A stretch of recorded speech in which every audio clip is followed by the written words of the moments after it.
Hola a todos, ¿cómo están? Un saludo, les habla Germán. En esta ocasión les estoy trayendo un video continuando con la serie anterior que habíamos hecho una computadora de gama baja, media, más tirando a media. Hoy vamos a armar lo que es una computadora de gama media directamente, que es lo que yo estoy recomendando a mis clientes. Cabe destacar que, bueno, nuestro país de residencia es Argentina, me ajusto a lo que es el hardware que se está consiguiendo en nuestro país. Un precio razonable. Pueden inclusive hasta preguntarme en la caja de comentarios donde yo voy a estar respondiendo todas sus consultas. Bueno, ahora sí, para no hacerlo más largo, les comento que estoy estrenando un nuevo micrófono. Espero puedan escucharme con mejor calidad, ¿no? Que es lo que estoy apuntando. Poco a poco, bueno, voy a ir creciendo y aprendiendo con ustedes. Una eternidad más tarde. Vamos a empezar con la comparativa y ver qué opciones tenemos en el mercado para armar una PC de gama media. Esto es basado en mi opinión personal y con los componentes que tengo a disposición en mi país. Bueno, lo primero que tenemos que saber es que vamos a armar una computadora con microprocesador Intel y placa de video Nvidia. ¿Sí? Eso es lo más importante. 3 horas después. ¿Puedes hacerlo de una vez? Se me terminaron los carteles. Les comento, bueno, como microprocesador busqué dos opciones. Tenemos por un lado un Core i5, ¿sí? El modelo 9400F, y además de eso busqué lo que es el modelo i5 10400F, que básicamente, como todos saben, es uno de los últimos lanzamientos por parte de Intel. La verdad es que es un excelente microprocesador, yo personalmente lo recomiendo ampliamente, precio de rendimiento está muy bien, así que es más, hasta les diría que es el momento de aprovecharlo, como quien dice, ¿no? Porque está a un precio más que excelente. Para continuar con lo que les estaba diciendo, armar una PC con un 9400F es un poco más económico que armarla con un 10400F. Si me preguntan a mí qué recomiendo personalmente, No lo sé, tú dime. yo creo que invertir unos pesos más para tener lo último sería lo ideal. Yo abrí las dos fichas de Intel en la página oficial para que los comparemos un poco a los dos microprocesadores. Entonces tenemos el 9400 que tiene 6 núcleos físicos contra los 6 núcleos físicos que también tiene el 10400F. ¿En qué se diferencian? En que los procesadores lógicos, ¿sí? O sea, las divisiones de los núcleos físicos son en el 9406 y en el 10412. Básicamente, o sea, si nos referimos a términos de rendimiento, tenemos más microprocesadores y la misma cantidad de núcleos físicos. En sencillas palabras, en programas que sean multitarea se va a aprovechar mucho mejor el 10400F, y en lo que sean mononúcleo, que son la gran mayoría de los programas que tenemos hoy en día, los dos van a andar muy equivalentes. Entonces, en ese sentido, bueno, la verdad que por la diferencia de precio creo que se justifica el 10400F como para ir preparándonos para un futuro inmediato. Ahora, si se fija en la frecuencia base del procesador, nos encontramos con que uno es 290 y el otro también es 290 GHz. ¿Qué quiero decir con eso? Que son iguales. En lo que se diferencia es la frecuencia turbo máxima, que el 9400F alcanza los 4,10 GHz y el 10400F alcanza 4,30 GHz. O sea, 2 puntos más se puede decir, lo cual no creo que haga la diferencia personalmente, pero bueno, todo suma, como quien dice, ¿no? Otra diferencia a destacar es que tienen diferentes sockets. ¿Por qué? Porque el 9400F tiene un socket 1151 que ya tiene tiempo en el mercado, y como nos tiene acostumbrado Intel, para el 10400F sacó un nuevo socket que es el 1200. No quiero entrar en mayores detalles de por qué cambió de zócalo, pero yo creo que lo más importante es que hay que saberlo, porque lógicamente para no comprar un mother que no lo soporte, ¿no? Bueno, eso a grandes rasgos. Después tenemos un montón de tecnología que Intel incorporó en el 10400F, pero creo que eso amerita un video aparte. Entonces, para que se den una idea, acá tengo una comparativa de precios. Estamos en Mercado Libre.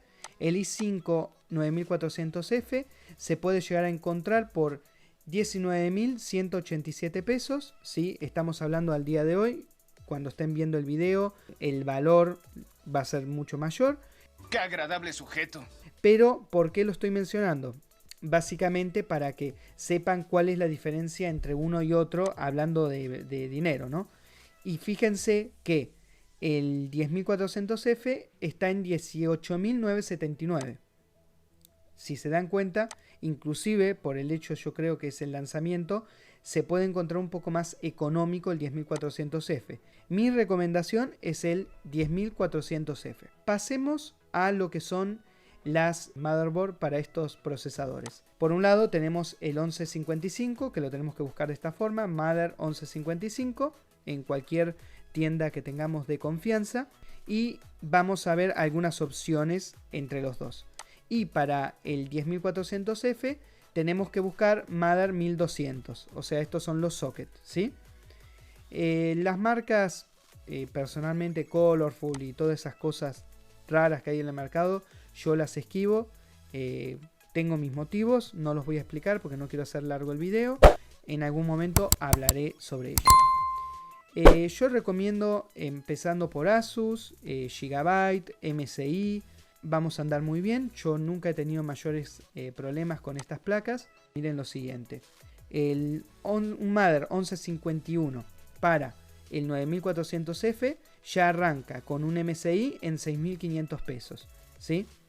Y si no, si bajamos un poco más, ya tenemos un Gigabyte en 6.653 y Asus en 7.129 y 6.900 respectivamente. Ahora, ¿qué tenemos con el 10400F que usa socket 1200? Tenemos un Asus Prime en 7490, un Gigabyte en 7690 y por acá andaba dando vuelta un MSI que, bueno, más o menos rondaba el mismo precio. ¿Qué quiero decir con esto? Vuelvo a repetir lo que dije al principio del video. Si se fijan, es una diferencia en los Mother de más o menos un 5%. Realmente, si sumamos un 10% del micro más un 5% del Mother, ya estaríamos arriba en un 15%, ¿sí? En dos componentes principales. Entonces, para mí, ese 15% se justifica totalmente. En otro video hablaremos por qué.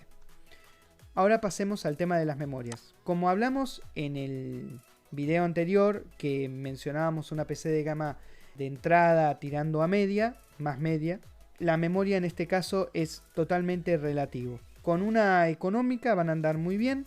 Por ejemplo, siempre de marca, yo recomiendo, obviamente. Por ejemplo, unas Kingston HyperX están en este valor. Y si no, mejorando un poco lo que es la frecuencia y las latencias, ya nos vamos a un modelito un poco mejor, que son estas IPX Fury, y acá tienen el modelo.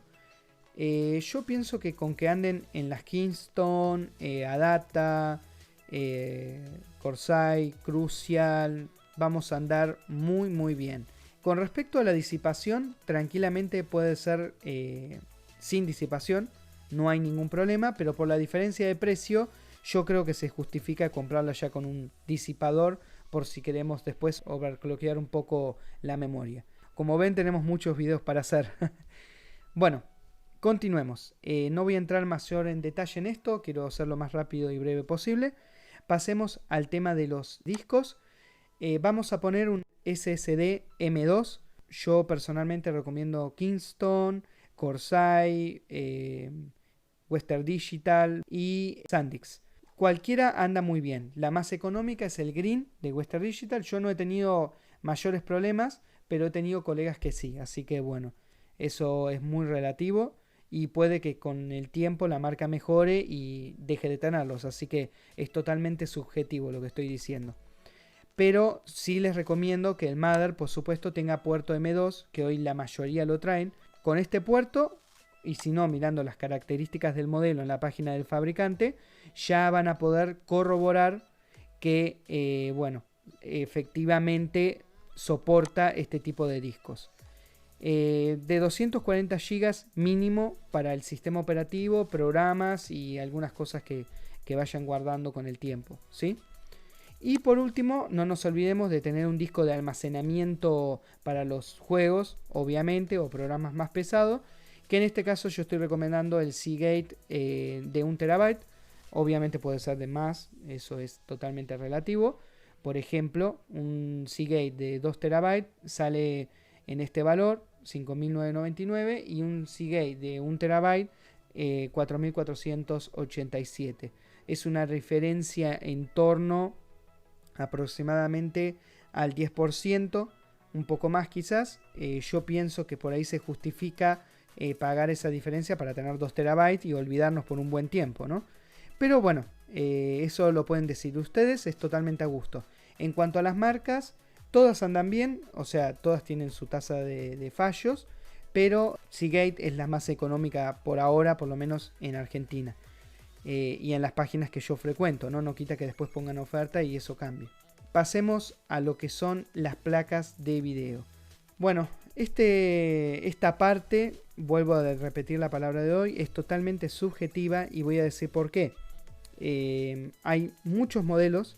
Hoy vamos a armar de Nvidia directamente y voy a hablar del modelo en particular 1660 Super, ¿sí? Que es varias computadoras que ya he armado, que son unas cuantas, y la verdad es que los clientes han quedado totalmente satisfechos y conformes.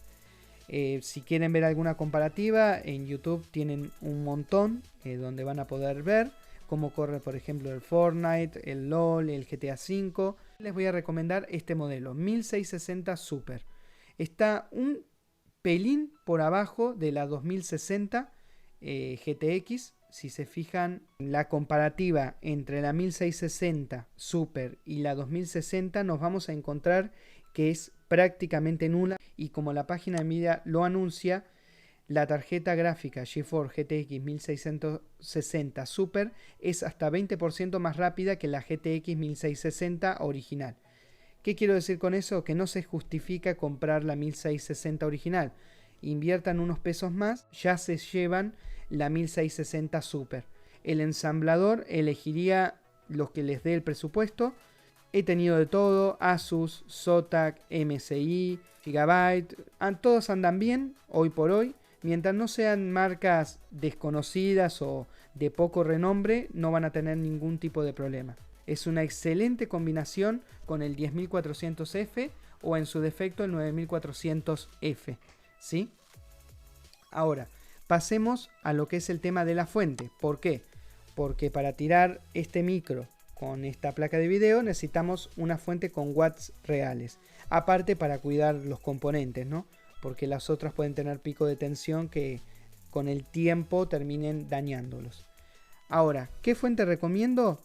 En Argentina, una Aerocool CAS de 500 watts, 80 plus bronce, va a andar muy bien. El precio se puede encontrar variado. Por ejemplo, en Mercado Libre está en este número y en Compra Gamer está en este número.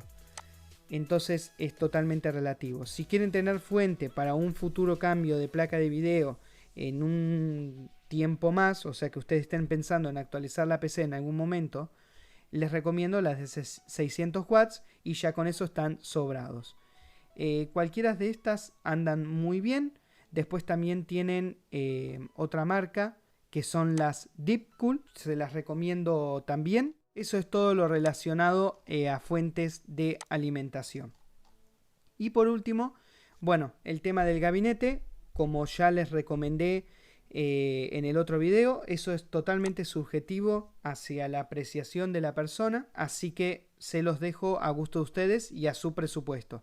Pero vuelvo a repetir, les recomiendo que tenga, o sea, lo que vendría siendo la ventilación del gabinete sea de esta forma: entrada de aire por el frente inferior, o también puede ser todo el frente, eso depende del modelo que ustedes quieran, y salida de aire por la parte superior y trasera, ¿sí? Entonces, el aire frío ingresa por la parte inferior, el mismo se calienta y sale por los coolers de arriba y de atrás del gabinete. Y con respecto a la fuente de alimentación, está bueno que esté abajo. ¿Por qué? Porque el aire frío ingresa y sale directamente por atrás y no deja calor adentro del gabinete, ¿no? Lo cual está muy bueno. En cambio, si tenemos la fuente arriba, básicamente todo el calor lo termina absorbiendo la fuente y expulsándolo por atrás. No es algo grave, simplemente este diseño me parece mucho más eficaz. Cuanto más ventiladores tengan, recuerden que más polvo entra. Yo recomiendo mínimamente 1 o 2 al frente y 2 de salida, uno arriba y uno en la parte posterior. En cuanto al tamaño, un mid-tower, o sea, un gabinete normal, es el estándar hoy en día, anda más que bien. Bueno, hasta acá llegamos con el video. Si les gustó, por favor comenten, no tengan ningún tipo de problema en hacer la consulta que necesiten. Yo se las voy a estar respondiendo una por una, sea larga o corta. Por favor, suscríbanse al canal para seguir viendo más videos de tecnología. Comenten si les gusta o no este tipo de videos y formato para ir mejorando en un futuro a corto plazo. Gracias por el video y muy amables en escucharme. Hasta luego.